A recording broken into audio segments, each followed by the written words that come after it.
It's a beautiful Friday. It's the end of the week. It's time for Diversity Community Newscast for March 9th, 2021 by hosts Harriet, Tinka, and myself, Rayyah Sempala. Sponsored by Rayyah Plumbing and Heating. Here are the headlines for this week. Women's Day list of 20 amazing women now released. Who made it to the list? Calgary African Community Collective, CACC, has been formed to unite the Black communities.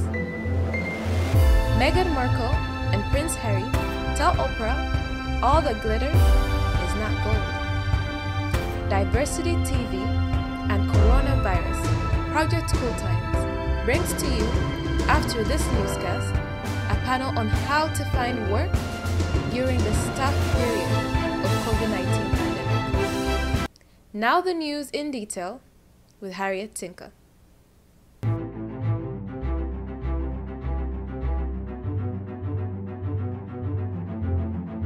When you come to Canada, embrace Canada, but remain true to yourself. Dr. Wanda Costin hammers home a message to women leaders as the keynote speaker of the International Women's Day celebration by Black Canadian Women in Action, BCW, on March 6 and 7. The event celebrated women in leadership and their contribution to the community.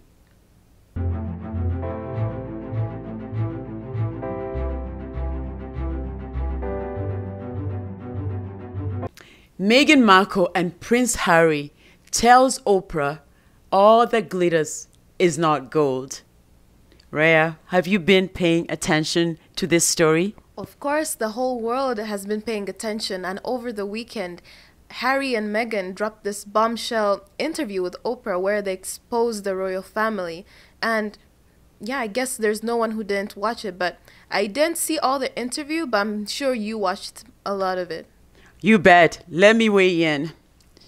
The interview with Oprah Winfrey indicates that no one is immune from racism, not even an entanglement with the royal family.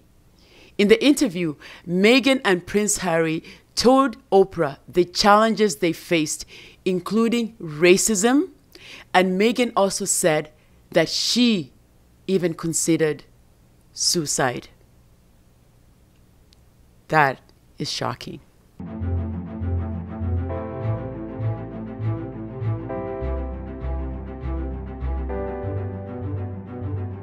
That is really shocking. Absolutely shocked. Yes. And, you know, the press in Britain, they were talking about how they almost didn't give her a break and they kept sort of invading their privacy. So I think that this is a lesson to a lot of media out there. Absolutely. And I'll be curious to know what the royal family stats, what they end up telling us after they've done all the investigation. And it is very shocking. And also, this weekend was also Women's Day, you know, and it's very interesting that we transitioned from this big story into International Women's Day. But we have something here in Edmonton that we're actually doing for Women's Day. Absolutely. It's so exciting to be celebrating 20 amazing women. And I'll be curious to know who made the list. Yes, I'm also curious. Let's find out. Women's Day's list of 20 amazing women now released. Who made the list? Diversity Plus put together a list of 20 amazing women in the Black community making a difference in Alberta. Most of the women selected have to wrestle with the pressures of being a mom, a wife, a daughter, a serial volunteer, and still squeeze time to do amazing things in the community, in business, in non-profit, in arts, in academics, activism on issues that matter to their community, volunteerism, healthcare, politics, community building, and you guessed, on and on and on.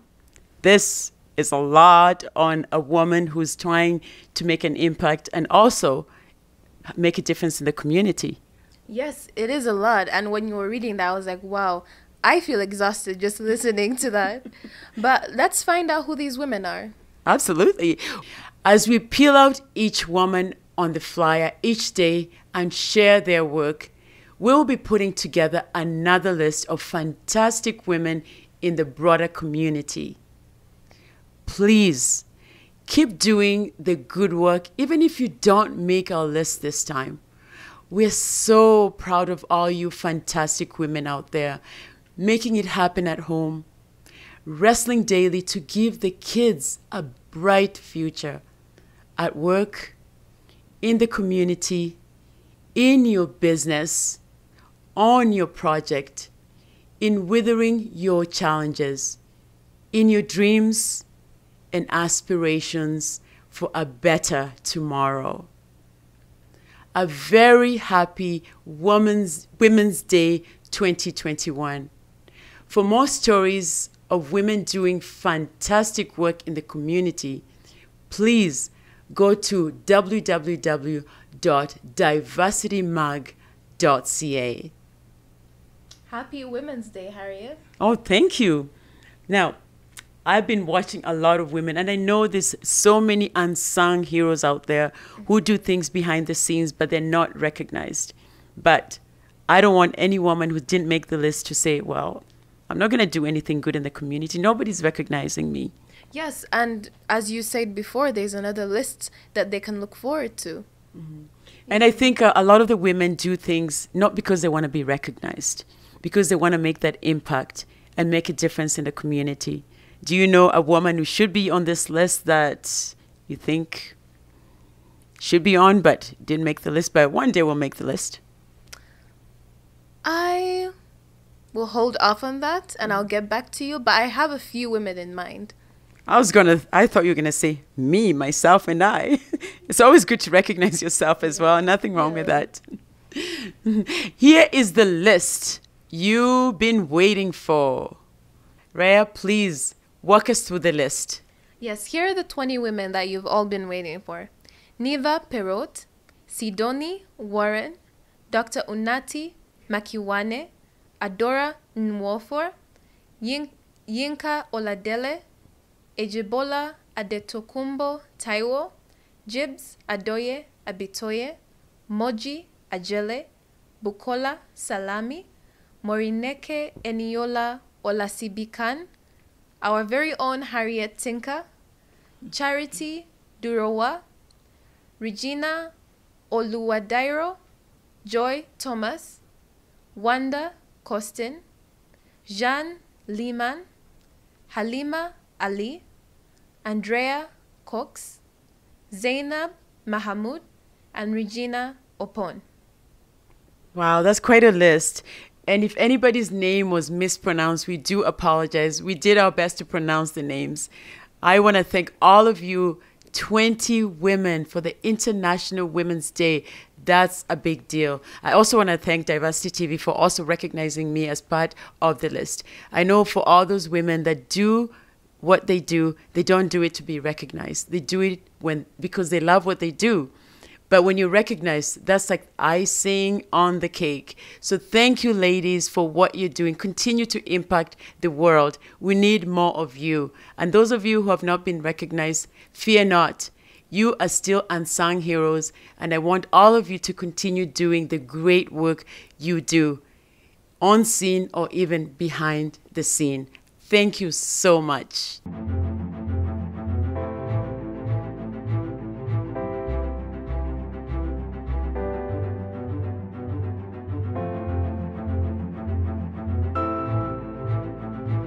Thank you again to Diversity TV. And now will we go to Calgary to find out what's happening in Calgary? Yes, we go to the community, the Black community. The Black Calgary community wants to go far, so they're going together. As the African proverb says, if you go alone, just as one community to seek government funds, you may get X dollars. But if you go together as a collective, we might get 10x dollars. Dr. Charles Odame Ankra. Calgary African Community Collective has been formed to unite the Black communities and do good for the community. The collective is now a registered organization that has received $175,000 for 7 members to help with tackling the COVID-19 pandemic from the provincial government and headed towards setting up programs. Dr. Charles Ondami Ankra, one of the founders, shared more with Diversity TV. Right now, COVID taught us one thing, and that is we all face the same enemy as humans. And during the time when government brought so many intervention programs to ensure that no one is left behind, it became very obvious that the African community, the programs that were designed unintentionally, was leaving us behind. So we came together, we called on the government, and they listened. And they came and we sat down around the table and said, what can we do to help address this? And we realized the need for us all as Africans, because our cultures are so similar. The way we interact with each other, the way we build our communities based on trust, dignity, is all similar, regardless of whether you're coming from Ghana, Nigeria, South Africa, or not. It doesn't matter. So we came together to form the Calgary African Community Collective, a non-profit, which is bringing all the organizations serving the African community in Calgary together for one purpose, doing good for our people. And with this, the government has already announced a grant of $175,000 for 7 of our members as a start, so that critical need will be delivered to those who have been affected negatively by the COVID-19. As we progress, we're going to look for more funding for all the other organizations that are part of this. So if you're an African organization in Calgary and you are not yet part of this, please reach out. Look us out on Facebook, or you can reach out to Diversity Magazine, and they will direct you to us. And we'll be able to tell you the process to follow to become a member. We are not seeking to clip each organization's independence. We are rather seeking to strengthen each organization's ability to deliver programs that benefits their community members. So please come join us. We want to go far, so we need to go together, because we know that if each of us go alone, we can not go that far. But if we go together, we will go very far.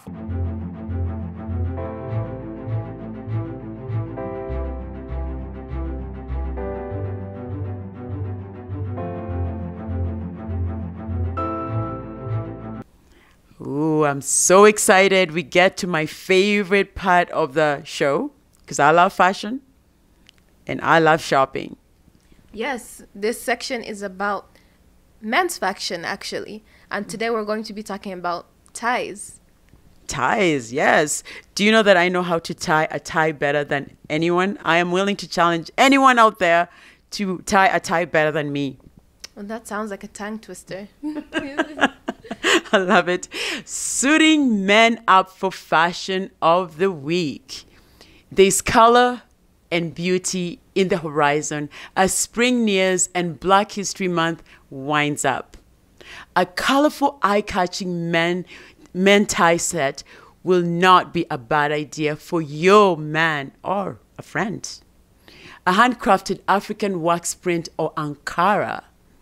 A high-quality set of the tie, bow tie, and pocket square to complement an outfit. The set comes elegantly wrapped with a bow, which makes a perfect gift for this Black History Month. For more information, please go to kynapparel.ca. Yes, Kyn Apparel has really nice things. They do. They actually even have masks. They have a variety of a fashion line. So anybody looking for fashion with color, with excitement, with surprises, check out KYN Apparel. You will not be disappointed. And here is a word from our sponsors.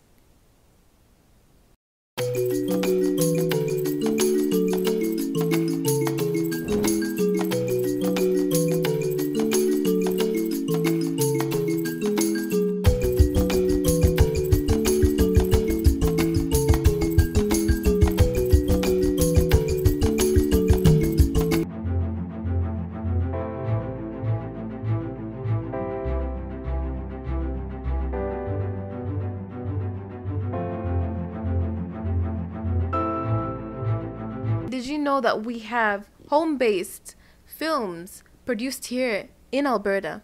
And I guess this week we're celebrating one of those producers. Oh, wonderful. I feel like I'm in Hollywood in my own community. This is exciting. This week, we are celebrating the great work of Calgary-based movie producer, videographer, and community builder, Sylvester Ndumbi. Sylvester is the executive producer of Simba Creative, who has been involved in the media space for over 10 years in Calgary doing documentary and films. He's passionate about working with small businesses to help them establish their presence online, creating content, commercials, and creative marketing. Sylvester has done so many projects telling African stories that are rarely told in the media. One of his flagship projects is the African Family Series. It is an African drama that him and his team are currently working on, now in the post-production process. Did you actually know about that? I did not know about that, but I think he's going to tell us in his own words, right? Oh, absolutely. He has to share this in his own words so we can really understand what this project is all about. Hear from Sylvester himself. Hi everyone, my name is Sylvester Ndumbi. I am the executive producer with Simba Creative. I have been involved in the media space for a long time, over 10 years now in Calgary. I have done lots of projects, documentaries, films, but my daytime job is to work with small businesses to help them establish their presence online and, in creating content, commercials, and also creative marketing. But my main passion is storytelling, so documentaries, films. So I've done a lot of content in the space, from Aboriginal housing to motherland documentary to our most recent project, which is the African Family Series, which was a huge undertaking. We had over 20, 30 people on set every day, plus another 20 that was supporting either with catering or office work. And for me, it was such an honor to be part of the project because, I saw what it meant for so many people, people who have never acted before or they've been rejected by so many other productions or agencies, and then they came to us and we were able to give them the chance to do what they really love. And the thing is, African stories are not really told that much on the mainstream, especially when it comes to drama. You don't really see a lot of African drama, especially the ones that are produced where you can sit down and actually enjoy the quality of production. And that's what we wanted to bring. There's so many stories to tell in the African community. I used to sit on the Calgary African board for Calgary Police. And there's so many issues that we face as a community.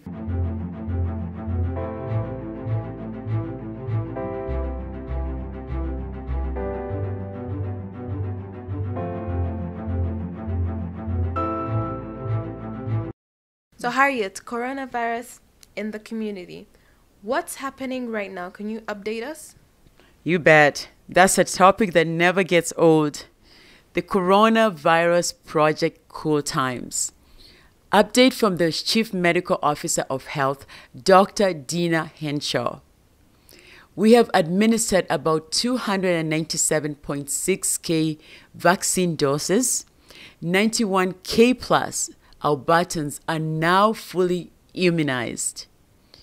AHS is arranging immunization for residents in retirement centers, lodges, supportive living, and other congregate living facilities, with resident services such as common dining facilities, where at least one resident is 75 years plus.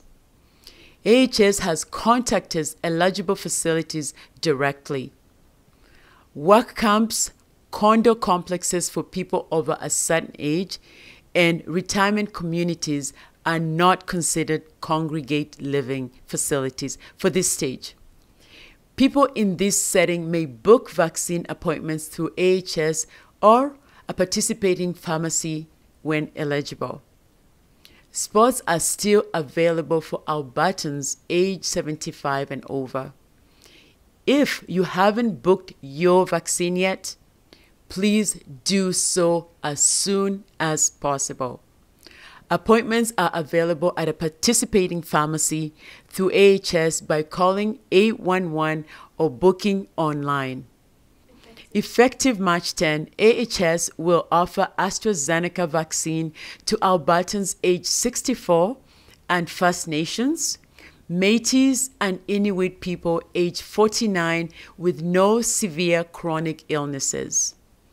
AHS only received 58.5K doses and cannot book everyone at once. Though they will open bookings through AHS based on birth year. Albertans born in 1957 and First Nations, Métis and Inuit people born in 1972. Please do not contact pharmacies. They are not carrying the AstraZeneca vaccine at this time. AHS will expand to other birth years in the future if supplies are available. Everyone will eventually have a chance to be immunized, whether sooner with AstraZeneca or later with Pfizer or Moderna when available. If you're not eligible for AstraZeneca this week, please do not call 811 or try to book online. Group 2A can begin booking March 15. Pharmacies can book appointments for ages 65 to 74. No matter year of birth, 156 have been added outside Edmonton, Calgary, and Red Deer. AHS will be booking online by birth year only, starting with people born in 1947 or 1962 for First Nations, Métis, and Inuit people living off reserve. First Nations, Métis, and Inuit people aged 50 plus on reserve can book appointments through First Nations health centers on reserve. Off reserve can start booking via pharmacies on day one or online, starting with people born in 1947. Get COVID-19 updates at www.alberta.ca/COVID-19. That is a lot of COVID-19 updates. Yes, it is. And remember, if you go to the Alberta website, you can find all this information. Yes, it's a very comprehensive update. So really, if you missed any of the information that we identified, please just go to the website as we indicated at www.alberta.ca/COVID-19.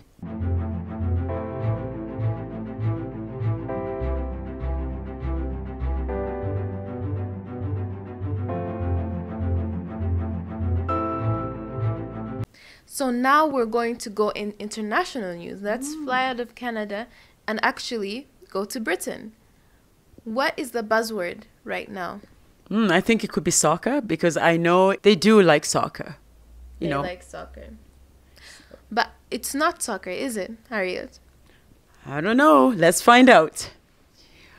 In international news this week, British TV presenter Piers Morgan has emerged as the face of the racism Meghan Markle suffers from the British media for one and only one crime: born black.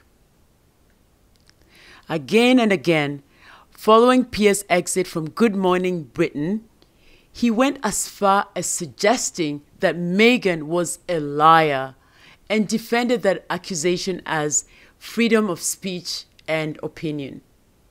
That is shocking to me. It is shocking, but we know that Piers has had a history of doing this. Even at BBC, where he previously worked, he did have a history of, stirring up trouble.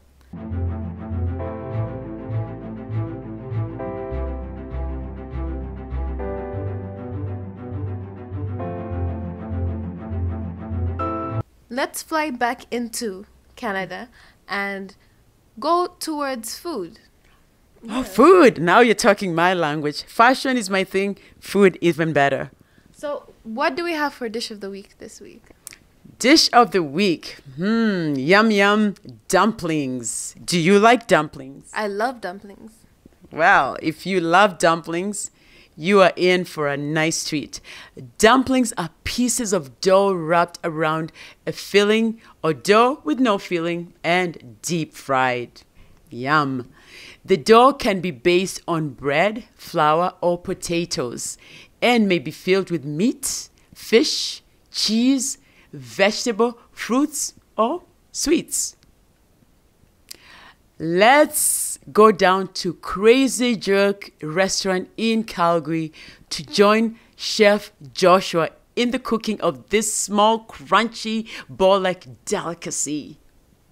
Also, you can try the eye-catching dumpling at Crazy Jerk located on 1715 52th Street Southeast in Calgary.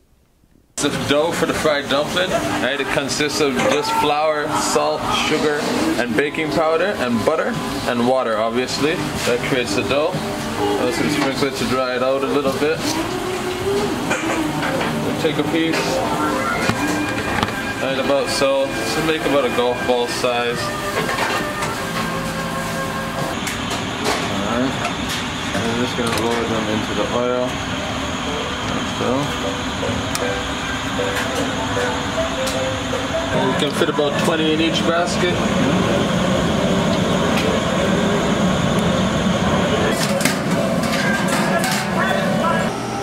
This one is all come together and it's finished.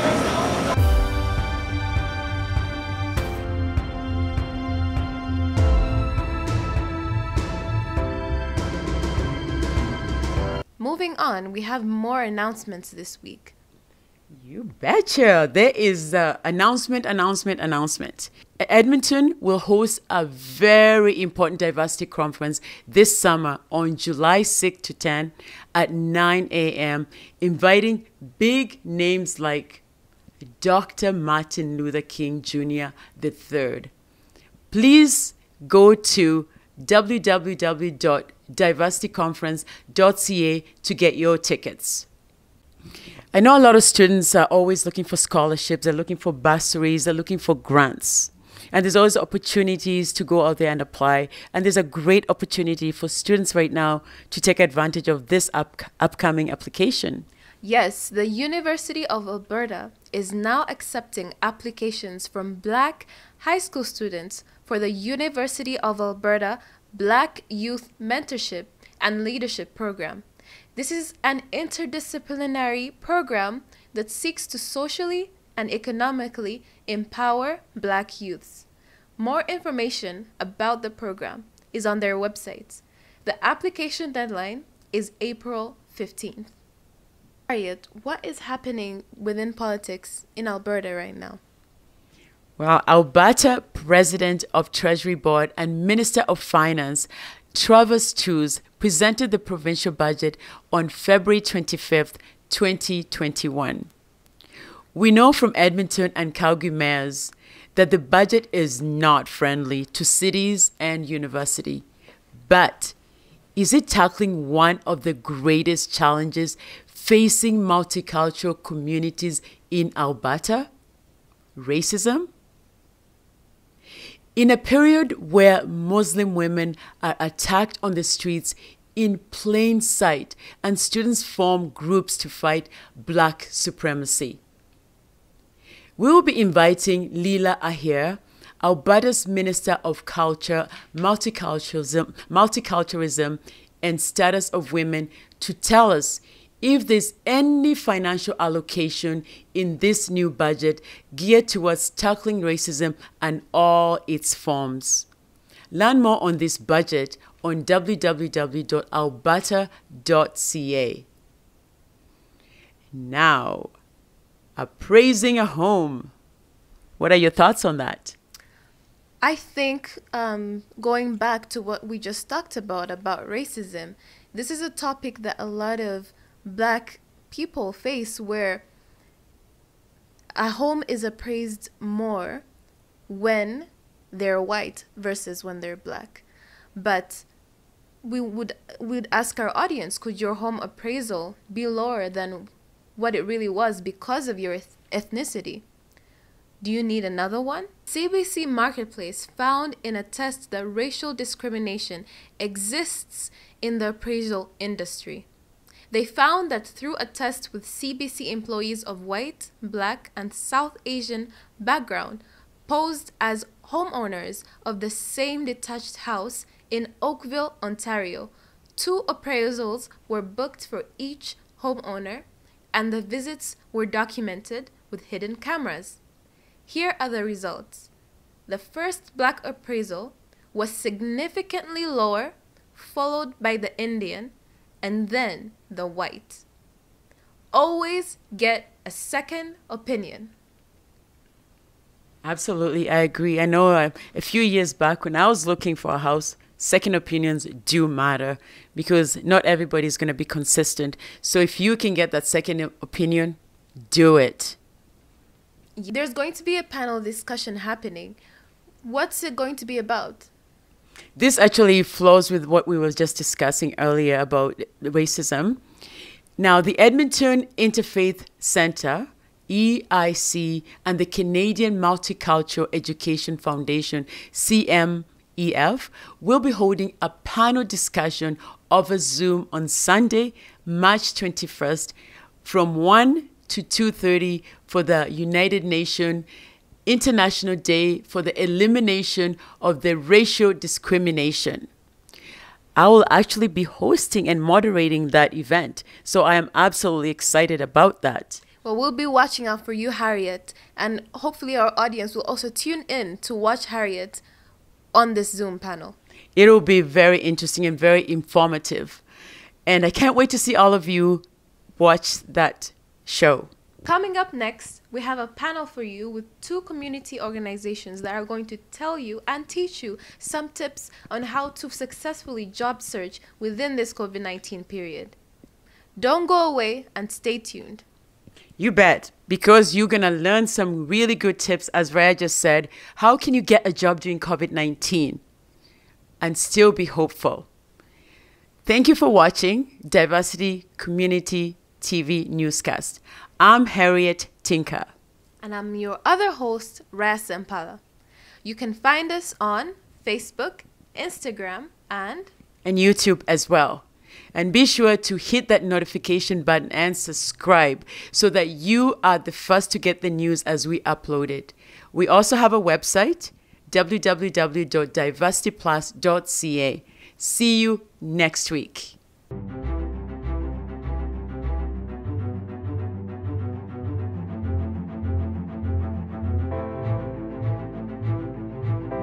Now begin our job search panel in a tough pandemic period. Diversity TV in the community. Diversity TV and Coronavirus Project Cool Times brings to you, after this newscast, a panel on how to find work during this tough period of COVID-19. Our panelists are Grace Adage, Director of Dynamic Resource Solutions Limited in Calgary, Anita Palin and Ping Ping Lee of Solomon College in Edmonton. That should be a really interesting panel, and this is something that we all need to be aware of. How can you get a job during COVID-19? Do we have any hope? What do we need to do? Do we need to go to school? The panel will unpack all of that. We can't wait to hear them. Here they are. And the topic really is about what's going on in the community. A lot of people have lost their jobs and people have difficult finding their jobs. But before I continue that, I have my co-host here as well. Is Rayyah? Yes, hello everyone. So we're going to start this panel, and all of you are here. All of you are here in order to come and offer people solutions on what they can do, how they can find work during this tough COVID-19 period. So we're going to start with Grace Adege. I hope I pronounced your name right. Grace, who is the Director of Dynamic Resource Solutions Limited in Calgary. Hello, Grace. Hello, and how are you today? We're fine, thank you, Grace. Grace, can you tell us a little bit about what your organization does and how you can help people? So Dynamic Resource Solutions Limited is actually an HR consulting and employment agency firm. So basically, we help businesses to attract best fit in terms of talent for whatever position they need. And we also help job seekers to find work. So we are that mid link between the employer and the job seeker. Also, we provide small businesses with payroll services. We also provide training and coaching because our mission is creating effective workplaces. So we don't just stop at getting talents for them. We also follow through to make sure that that work environment is effective, and we ensure that they're having the right team to work with. Yes, thank you. Yes, thank you, Grace, for that. Now we're going to move on to Ping Ping Lee, who is working from Solomon College, to tell us a little bit about how people can maybe upgrade their skills to get more work during this time. Give the majority information to for Anita to comment, because she works very directly with all our employment programs. But I will give a little bit of history and introduction of Solomon College. I know that not many of you are familiar with Solomon College. Solomon College is a private educational institute which has been offering a variety of programs like high school, ESL, tutoring, aviation, employment programs, and hospitality programs to a diverse population, for students from different cultural backgrounds. So the thing that we do is that we try to make sure that the programs that we created are meeting the needs of our students, that when they finish the program, they will be able to achieve their career or academic goals. So if the academic goals for further education will be ready for them, we try to prepare them to meet the admission criteria for further education. If it's for employment, which Anita will talk more, our goal is to ensure that we are preparing our students to be able to find a job. So getting a job is our ultimate goal. And we, in the process, there are a lot of barriers and a lot of obstacles, but we are kind of walking with our students like every step of the way, so that they get the support and also the assistance and encouragement. And we are sort of like we walk with them to help them, to mentor them, to coach them, and to be with them in this journey. So we find that this is really important, because a lot of them, especially newcomers, they feel kind of lost, or they lose their hope too, right? About it is so difficult to get a job, especially in this COVID kind of environment. But we want them to know that we are with them and that we help them every step of the way. So I think the rest, I'll just leave it for Anita to elaborate. Okay. I work directly with the employment programs at the college. And just as Grace mentioned about her organization, we feel that we're a bridge. So we prepare our students with all of the skills and qualifications that they need to find jobs. But then we go a step further in our employment programs by directly linking our graduates to employers in the city. So we do a lot of networking and connecting with industry to support our students to make that smooth transition from the classroom to the workplace. So that's a big part of all of our programs. And we work with a number of different sectors as well. You know, we work in the retail sector, the food services sector, the warehousing sector. So we have lots of opportunities for people who are interested in pursuing employment and careers in those industries. We will do everything from, you know, getting the certificates that they need, getting them ready with their resumes and cover letters, interviews, and then supporting them to begin working with the employer. My next question to all the panelists is, what are some challenges that have been unique to COVID, and where can potential students come find your organizations? We go and deliver presentations within ethno-cultural communities in particular to promote our programs. And then in addition, we also work with community organizations, many of them who work with newcomer populations. So we reach out to them, we deliver presentations, we do registration events at their sites, anything that we can do to reach newcomer populations directly. I think your question was about the specific barriers that students may be facing in this COVID environment. I find that students, right, this time a lot of them are facing the mental health issues, that they have kind of lost their motivation or their drive to try something new or to really go and get something, because it is kind of depressing for a lot of them being stuck at home. And even though you can learn online, do it online, they just find it very difficult to kind of to keep the incentives or the desire, right, to learn. And I also find that like childcare could be another obstacle for some students, because if they have, when their children are stuck at home too, right, a lot of times it's difficult to focus on their learning. And sometimes also technology could be another barrier if they are not kind of well skilled in those areas. Sometimes it poses extra challenges.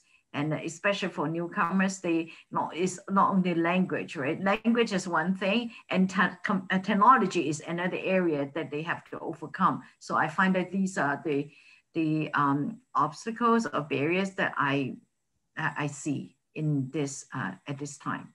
Employer and job seekers perspective, there's a lot of challenges that we are all aware of at the moment. COVID has brought a lot of challenges to every one of us. The workplace environment has changed. Now it's more about remote working, it's more about working from home. It's not business as usual. And so both employer and job seekers and even employees are dealing with these issues. Like employers are finding a way to pivot their businesses in such a way that they can be able to navigate this situation we're all in. And it's not been easy. I'll be honest with you. I'm an employer myself. It's not been easy. And like what Ping said about technology, it's major at this time. Employers are trying to find their footings in the technology side. Employees are doing the same thing. The job seekers too. Everyone is just in the same boat. Like now, I actually did an interview today. Unlike before COVID, we would do face-to-face interview. You would come to the office and there's that personal touch to it. But now we have to do it online. You have to use different video conferencing software to achieve that. And I'll be honest with you, it's not the same. It's just not the same, because for the job seeker, they have to be able to compose themselves and get used to the video interview, which is something that is pretty new to everyone. And for you as someone who is also interviewing, you also have a lot to do to ensure that your environment is not distracting to the person you're interviewing. Because as much as you have what to ask or what to talk about, you also have to be mindful of your environment to make sure there's no distraction and ensure that this person can actually focus during the interview. So it's a lot of emotional work, psychological work, mental work, beyond just knowing what to answer. And it's a lot. And I believe I know we cannot all wait for this time to be over. So I'm really hoping that we can just get past this quickly. I know it's something we all have to deal with, but eventually we hope to get out of it. It might not be as normal as usual, but then we'll see what the new normal is. But there's a lot of challenge around that. And with respect to job seekers, like I was speaking to a job seeker that was introduced to me through LinkedIn last week. And she just graduated from college and needed to do practicum. And she can't do it because there's no place to do it. And the college said, you're gonna have to do projects. She is not happy about that, of course, because she needs the practicum to gain that experience and put on her resume. And now the college cannot help to get an organization that will be able to offer her that. It's no fault of the college, it's no fault of hers, but it's just the world we're in. And she was talking to me about how can she get into work. And this is when I came up with this volunteering opportunity. If you have opportunity to volunteer to get, and I told her, I said, please do not volunteer in an area that is not relevant to where you want to go. Because if you put something on your resume that is not relevant to the job you're looking out for, it's not going to matter to an employer. So, but if you find opportunity to volunteer in your line of career, then great, because then that can be relevant easily, aside from you thinking about what skill is transferable, but at least you know that that would almost get you in the door because it's something related to what you are looking forward to. Yeah. So it's a challenging moment for everyone. I'd like to add something to that if I can. I have to say that many job seekers are genuinely scared of COVID-19 and going to the workplace. And so we do a lot of work in partnership with the employer to find out exactly what safety measures they have in place before we even send our students there. We, in fact, have employer partners who come to our college to outline what specific protocols are in place, especially for our food service students, because they're working in hospital settings. So we have employer partners who come and talk to our students to reassure them that their work environment is safe, that they follow all of the health protocols to sort of ease their mind and sort of prepare them for the work experience.